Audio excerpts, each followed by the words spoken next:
Bienvenidos de nuevo a The Deep Dive. Hoy nos adentramos en un tema complejo y fascinante, a la política venezolana en 2025. En este Deep Dive vamos a analizar un video del canal de YouTube VisualPolitik. Su objetivo es entender por qué Nicolás Maduro sigue en el poder a pesar de la fuerte oposición que enfrenta. Y déjame decirles, hay algunos detalles que son realmente sorprendentes. Sin duda, la situación en Venezuela es un verdadero rompecabezas. Exacto. Para empezar, la oposición ganó las elecciones de 2024 con un 70% de los votos. Una victoria aplastante. Pero, y aquí viene la parte que nos hace pensar, Maduro permitió que el candidato opositor, Edmundo González, se presentara, algo que no hizo en 2018. Y para añadir aún más intriga, el regreso de Trump a la Casa Blanca no ha tenido el impacto que muchos venezolanos esperaban. Es realmente fascinante. Parecía que la oposición tenía todas las de ganar, pero la realidad es que Maduro ha sido investido para otro mandato de 6 años, después de unas elecciones muy cuestionadas en julio de 2024. Y Edmundo González, líder de la oposición, ha tenido que huir a España, tras desafiar los resultados y enfrentarse a amenazas. Totalmente. Entonces, ¿cómo es que Maduro sigue en el poder? VisualPolitik identifica 3 errores de cálculo principales por parte de la oposición que ayudan a explicar esta situación. El primer error de cálculo, y quizás el más llamativo, fue sobreestimar el impacto de una victoria electoral.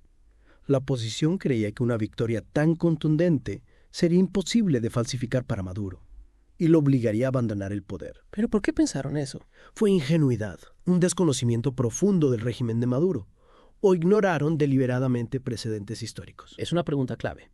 Y me lleva al segundo error de cálculo, subestimar la crueldad del régimen. No anticiparon que Maduro simplemente ignoraría los resultados y aumentaría la represión contra la disidencia, incluso si eso significaba aislarse aún más de la comunidad internacional.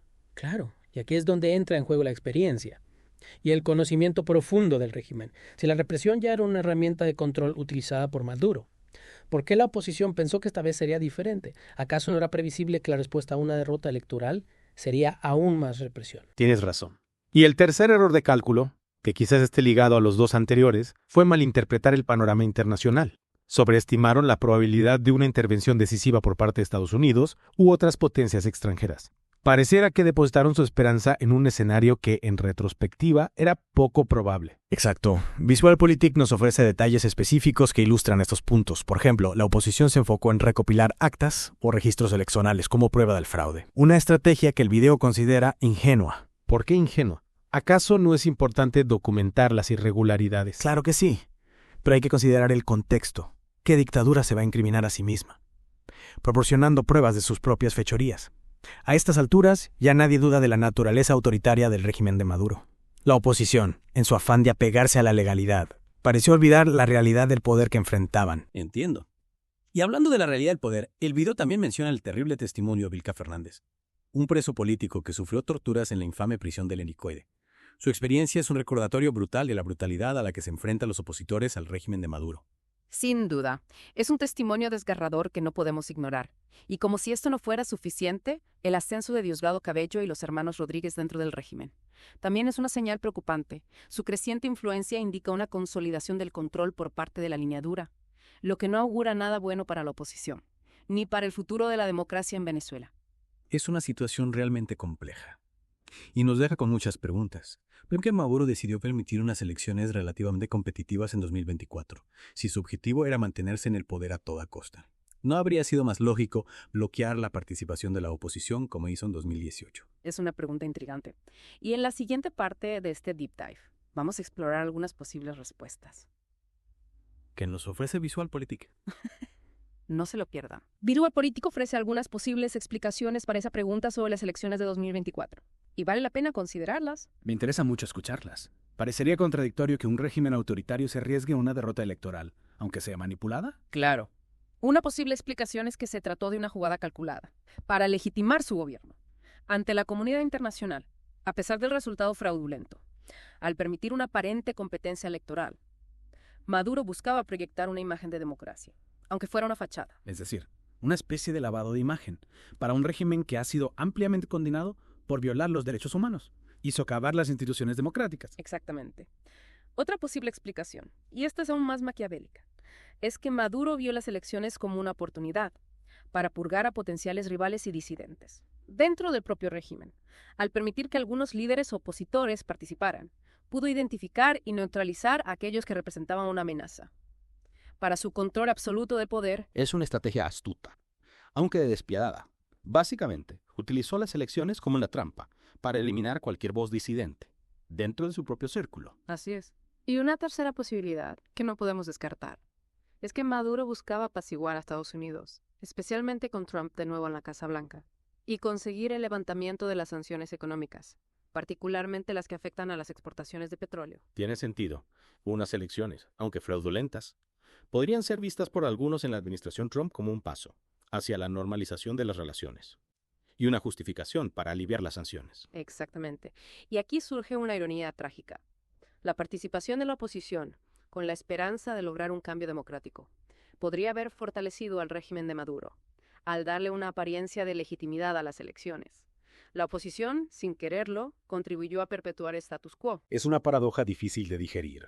Y esto nos lleva a la compleja dinámica entre Estados Unidos y Venezuela, bajo la presidencia de Trump. ¿Qué intereses están en juego? ¿Cómo influye la política interna estadounidense en la crisis venezolana? Es un tema fascinante. VisualPolitik destaca los intereses contrapuestos que entran en juego en la relación bilateral. Por un lado, Trump ha mostrado un interés pragmático en reducir la inmigración ilegal y está dispuesto a colaborar con Maduro en materia de deportaciones. Es cierto, la migración venezolana ha sido un tema candente en la política estadounidense, y Trump ha utilizado la crisis para impulsar su agenda anti-inmigración. Por otro lado, existe la posibilidad de un acuerdo que permita aumentar las exportaciones de petróleo venezolano a Estados Unidos, a cambio de cooperación en materia de migración. Y quizás algunas concesiones políticas por parte de Maduro. Sería un intercambio que podría beneficiar a ambos países. Estados Unidos obtendría una fuente adicional de petróleo y Venezuela recibiría un alivio económico que podría ayudar a paliar la crisis humanitaria. Sin embargo, no olvidemos que también existe una fuerte presión por parte de algunos legisladores republicanos e incluso de algunos demócratas para que Estados Unidos adopte una postura más firme contra el régimen de Maduro. Argumentan que cualquier tipo de negociación o acuerdo con un gobierno autoritario sería una traición a los valores democráticos y un respaldo a la dictadura. Es un dilema complejo. ¿Cómo equilibrar los intereses estratégicos y económicos con los principios democráticos y los derechos humanos? ¿Qué papel debe jugar Estados Unidos en la búsqueda de una solución a la crisis venezolana? Son preguntas difíciles, sin respuestas fáciles, y nos lleva a la pregunta que todos nos hacemos: ¿qué le depara el futuro a Venezuela? Es la pregunta del millón, ¿no? Después de analizar todos estos factores, ¿qué podemos esperar para Venezuela en los próximos años? Exacto. ¿Qué le depara el futuro a Venezuela? Pues VisualPolitik no es muy optimista. Su análisis sugiere que Maduro probablemente se mantendrá en el poder en el futuro previsible, a menos que ocurra un cambio drástico. En el panorama político interno o en la dinámica internacional, Eso suena bastante desalentador para quienes esperan un cambio democrático en Venezuela. Si las elecciones no son la solución, ¿qué otras opciones tiene la oposición? ¿Qué estrategias podrían funcionar en un contexto tan complejo y adverso? VisualPolitik propone una idea que llaman insurrección social. Básicamente se trata de una movilización ciudadana, pacífica pero constante y contundente. ¿En qué consistiría exactamente esta insurrección social? ¿Cómo se traduciría en acciones concretas? Implicaría movilizar a la población de manera sostenida, crear estructuras paralelas al gobierno, presionar a los militares para que retiren su apoyo a Maduro y generar un movimiento de desobediencia civil que paralice al país. En esencia se trata de crear una presión social tan fuerte que el régimen no pueda ignorarla, se vea obligado a negociar una transición democrática. Suena ambicioso, ¿no? ¿Es realmente factible una estrategia así? Requeriría una unidad y una determinación, que la oposición no ha mostrado hasta ahora. Es cierto, la posición venezolana ha estado fragmentada durante años y ha cometido errores estratégicos que han debilitado su capacidad de acción. Para que la insurrección social tenga éxito, la oposición necesitaría superar sus divisiones internas, articular un mensaje claro y unificador, y movilizar a la población de forma pacífica pero contundente. No es una tarea fácil, pero tampoco es imposible. ¿Y la comunidad internacional? ¿Qué papel podría jugar en este escenario? ¿Qué tipo de apoyo sería efectivo, sin caer en la injerencia o en acciones que puedan empeorar la situación? Es otro tema complejo. Las sanciones económicas han tenido un impacto devastador en la población venezolana, pero no han logrado debilitar al régimen de Maduro. Una intervención militar extranjera es una opción arriesgada, con consecuencias impredecibles, y que generaría más violencia y sufrimiento. La diplomacia y la presión internacional podrían ser más efectivas, pero requieren un esfuerzo coordinado de la comunidad internacional, algo que ha faltado hasta ahora. ¿Qué se puede hacer para aliviar el sufrimiento del pueblo venezolano? Mientras continúa este estancamiento político, ¿cómo podemos ayudar a quienes están sufriendo las consecuencias de esta crisis? Es la pregunta más urgente. Organizaciones humanitarias están trabajando incansablemente para brindar ayuda a los más necesitados. Pero la crisis humanitaria en Venezuela es de tal magnitud que se necesita una respuesta mucho más amplia y coordinada. Se necesita un esfuerzo conjunto de la comunidad internacional, de los gobiernos, de las organizaciones multilaterales y de la sociedad civil para proporcionar ayuda humanitaria, apoyar a los refugiados y migrantes y promover una solución pacífica y negociada a la crisis. Este deep dive nos ha dejado con mucho en qué pensar.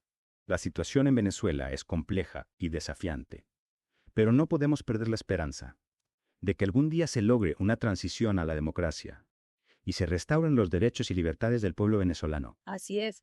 Y a quienes nos escuchan les dejamos con algunas preguntas para reflexionar. Si las elecciones no son la respuesta, ¿qué estrategias podría seguir la oposición venezolana para lograr un cambio democrático? ¿Qué papel debería desempeñar la comunidad internacional para abordar la crisis venezolana? ¿Y cuáles son los riesgos y beneficios potenciales de los diferentes enfoques?